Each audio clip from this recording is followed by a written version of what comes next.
கரூர்ல 2-3 வாரத்திற்கு முன்பு 41 அப்பாவி பொதுமக்கள் கரூர்ல இறந்திருக்கிறாங்க. என்னங்க தப்புனாங்க?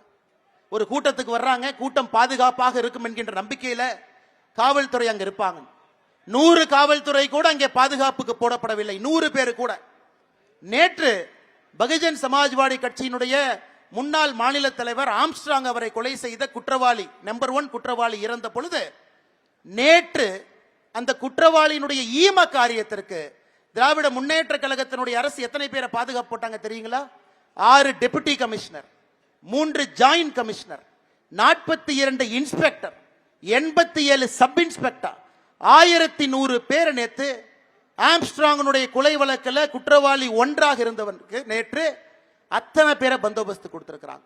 ஆனா கரூர்ல 100 பேர். இதுலயே உங்களுக்கு தெரியும் திமுக ஆட்சியினுடைய அக்கறை எங்க இருக்கு, அவர்களுடைய கண்கள் எங்க இருக்கிறது என்பது வெளிவாக தெரியும். அன்பு சொந்தங்களே, ஆமாம், தமிழகம் மாறி இருக்கிறது, அது எந்த மாற்று கருத்து இல்லை. என்ன மாறி இருக்கு?